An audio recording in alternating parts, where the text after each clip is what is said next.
नमस्कार दोस्तों, मैं संजय कुमार। आपका मेरे चैनल में एक बार फिर से बहुत बहुत स्वागत है। दोस्तों, आज हम बात करने वाले हैं दिल से जुड़ी बीमारी और माइंड से जुड़ी बीमारी और पेट से जुड़ी बीमारी। ये तीनों चीज़ का जो कॉम्बिनेशन है, एक रियल लाइफ कहानी से हम लोग सीखने वाले हैं कि हम लोग किस तरह पेट की बीमारी या दिमाग की बीमारी या दिल की बीमारी को हो गया है तो उसको कैसे कंट्रोल करें, अगर नहीं हुआ है तो उसको कैसे हम रोक सकें। ये सारी कहानी हम लोग जो सीखने वाली चीज़ें, ये रियल लाइफ कहानी से हम लोग सीखेंगे दोस्तों।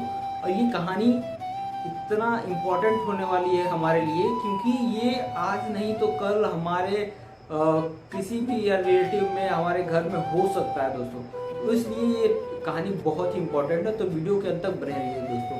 तो चलिए, मैं संजय कुमार आपको इस कहानी का स्टार्टिंग करता हूँ बिना देरी किए। तो दोस्तों, आज मैं जो आपसे शेयर करने जा रहा हूँ कहानी, वो मेरी माँ से रिलेटेड, जो मेरी माँ है उनसे रिलेटेड ही है। तो मेरे माँ को आज से 5 से 6 महीने पहले उनको सीने में दर्द हुआ। तो हम लोग मार्केट गए, मार्केट से पेन किलर और गैस की दवा ले आए और खाई, वो उनको आराम मिल गया। फिर धीरे धीरे करके करके ये जो दर्द होने लगा, जैसे पहले महीने में 2 बार, फिर महीने में 3 बार 4 बार, इसे करते करते बढ़ता गया दोस्तों। बढ़ते गए, जैसे ही हफ्ते में 1 बार दर्द होने लगा, फिर हम लोग मार्केट से दवा ले आते थे और वो खाती थी, थोड़ा बहुत रिलीफ मिलता, फिर उनको दर्द स्टार्ट हो जाता, फिर कभी फिर वही दवाई। तो ये हमें समझ में आया कि ये टेम्प्रेरी सोल्यूशन है, तो इसके लिए परमानेंट सोल्यूशन हम लोग निकालेंगे कि क्यों आखिर में दर्द कर रहा है। हम लोग को पता नहीं था कि ये दिल की बीमारी है, या हम लोग को बस इतना लगता था कि गैस की प्रॉब्लम है और हम लोग मेडिकल स्टोर से दवा लेके आते थे, तो वो भी गैस और पेन किलर देता था, बस नहीं। तो उसके बाद जब हम सीनियर हॉस्पिटल में गए, अच्छे हॉस्पिटल में गए, वहाँ पे हमने वो सारी चीज़ें बताई कि भाई ऐसे इस तरह से हो रहा है। तो उन्होंने बोला कि आप ECG करवाओ। ECG करवाओ। तो ECG हमने जब करवाया तो उसमें जो रिपोर्ट था उसमें कुछ गड़बड़ निकला, मतलब उसमें कुछ डिप्रेशन वगैरह इस तरह से निकला, उनका जो ECG का प्रोसेस होता है। तो उन्होंने देखा तो बोला कि हार्ट में कुछ प्रॉब्लम है, अब इनको ईको और एंजियोग्राफी, ईको होता है हार्ट के लिए भी होता है, एंजियोग्राफी भी हार्ट के लिए ही होता है। तो उन्होंने रिकमेंड किया कि आपको ईको और एंजियोग्राफी करानी पड़ेगी। तो हम लोग मतलब डर लगा कि नहीं भाई, ऐसा क्या है एंजियोग्राफी या इस तरह से इको करवाना है। तो हम लोग डॉक्टर से बात की तो बोले कि ऐसा अभी हम बिना रिपोर्ट आए कुछ कह नहीं सकते कि क्या प्रॉब्लम है क्या नहीं। जब आप रिपोर्ट लेके आओगे तो उसके बाद देखने के बाद हम बताएंगे कि क्या दिक्कत है क्या दिक्कत नहीं है। तो हम लोग एक उससे भी बड़ा हॉस्पिटल था जहाँ पे जांच होने वाला था, तो वहाँ पे हमको डॉक्टर रेफ़र किया। तो हम लोग गए वहाँ पे, तो वहाँ पे फिर से वो ब्लड टेस्ट वगैरह सब किया और फिर ईको किया। ईको करने के बाद हमें लगा कि नहीं चलो अच्छा, ईको में कुछ नहीं आया, नॉर्मल ऐसा है, कोई छोटा मोटा प्रॉब्लम होगा, हम दवा करके सही कर देंगे। लेकिन ऐसा नहीं हुआ दोस्तों।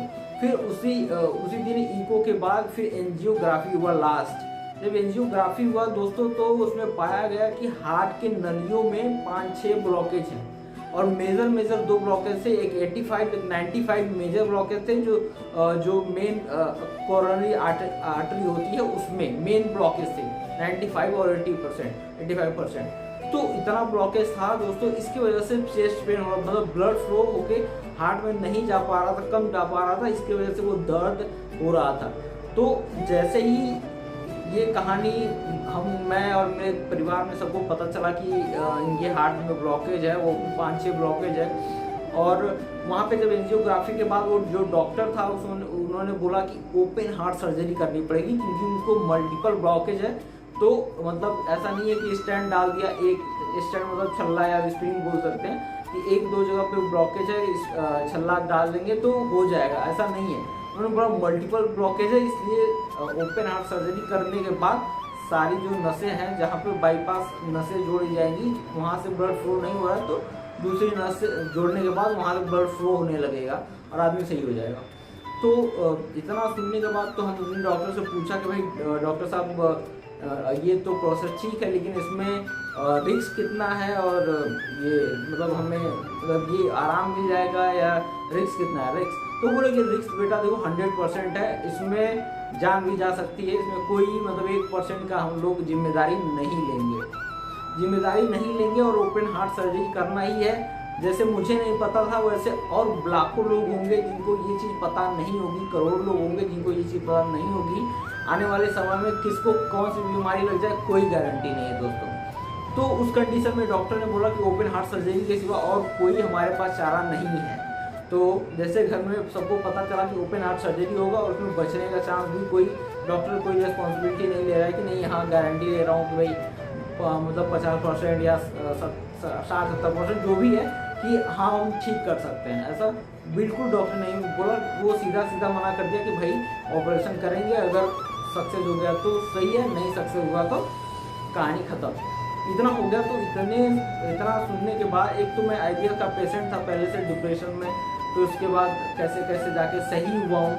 फिर उसके बाद वो जो सिचुएशन आया पूरे घर में एक पैनिक माहौल बन गया। सब लोग जो मतलब कोई इधर बैठ के रो रहा है, कभी उधर बैठ के रो रहा है, सब घर में डिस्टर्ब, मैं भी डिस्टर्ब। पूरी मतलब जो लाइफ है अस्त व्यस्त हो गई थी, क्योंकि हमें नॉलेज नहीं था कि इस चीज़ को हैंडल किया जा सकता है आसानी से। वो चीज़ हम आपको बताना समझाना चाहते हैं इस वीडियो के माध्यम से दोस्तों। तो फिर उसके बाद हम लोग वहाँ से डर के आए, घर में पूरा पैनिक का माहौल, सब लोग रो रहे हैं, गा रहे हैं, सब मतलब ये हो गया कि अब पैसा कहाँ से इकट्ठा किया जाए, क्योंकि हम लोग बहुत ही लोअर क्लास फैमिली से बिलोंग करते हैं। तो हमारे पास 5-6 लाख जुटाना एक बड़ा टास्क हो गया कि हमें 5-6 लाख जुटाना है।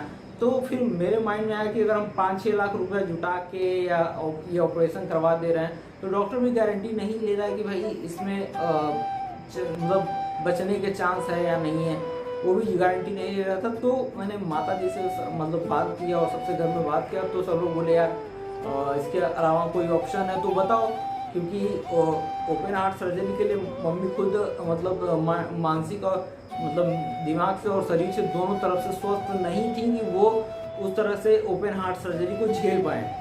तो मैंने क्या किया, फिर मैं जिस डॉक्टर से पास दिखाया था जहाँ पे उन्होंने रिकमेंड किया था कि एंजियोग्राफी कराओ, इको कराओ, ये सब, तो उनके पास हम लोग गए। तो उनके पास गए तो उनसे उन्होंने देखा और बोला कि CABG कराना पड़ेगा ओपन हार्ट सर्जरी।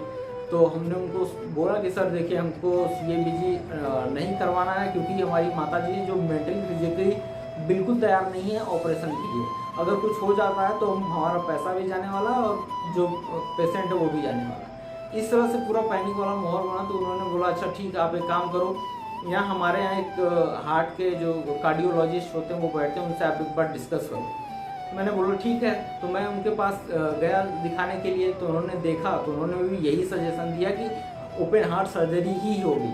तो हमने बोला उनसे, रिक्वेस्ट करी कि सर देखिए ओपन हार्ट सर्जरी के लिए मेरी माता जी मेंटली फिजिकली तैयार नहीं है करके मैं ओपन हार्ट सर्जरी नहीं करवाना चाहता हूँ।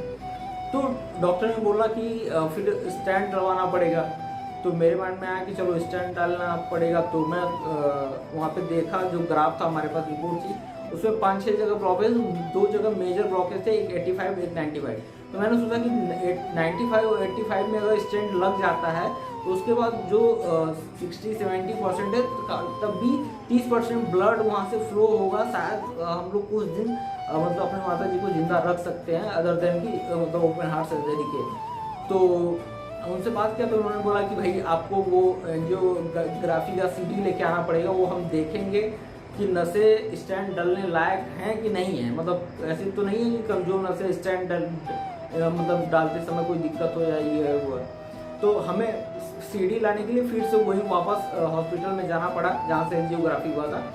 तो वहाँ पे एक व्यक्ति मिले धीरज सिंह नाम के। तो उनसे मैंने जाके बात करी कि सर ऐसे बात है और ऐसा ऐसा है प्रॉब्लम है। तो उन्होंने बोला कि संजय देखो तुम मतलब मैं हर जगह जहाँ जाता था वहाँ मैं रोता था, मतलब कि कैसे भी करके मेरी माँ को बचाओ, माँ को बचाओ, इस तरह से बहुत ज़्यादा मैं डिस्टर्ब हो गया था। तो उसके बाद दोस्तों फिर मैं उनसे बोला तो उन्होंने बोला कि एक काम करो, मैं CD आपको तो मतलब नहीं मिल पाएगी अभी, क्योंकि वो KP सिंह थे और वो जो कार्डियोलॉजिस्ट थे तो वो थे नहीं। तो उन्होंने बोला कि एक नवीन अग्रवाल करके हैं, उनसे हम चलिए बात करवाते हैं, वो आपको समझाएंगे प्रोसेस क्या हो सकता है, कैसे हो सकता है कि मतलब आपको CABG ना करवा के एंजियोप्लास्टी के द्वारा कुछ न कुछ कर दिया जाए।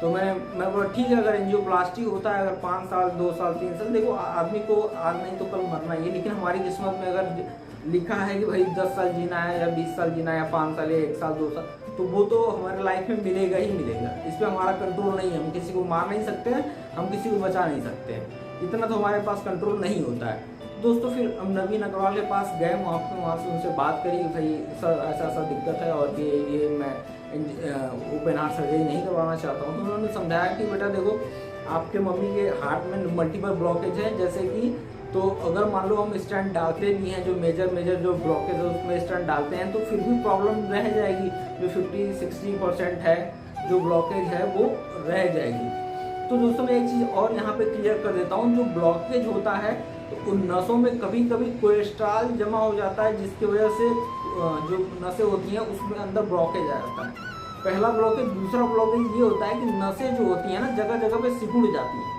मतलब नशे का जो डायमीटर होता है, मान लीजिए इतना फ्लो होता है, इसमें ब्लड फ्लो हो रहा है, वो इस तरह से मतलब नैरो हो जाती है, चिपक जाती है, और यहाँ से फिर वो इसकी वजह से भी ब्लड फ्लो यहाँ से नहीं कर पाता है।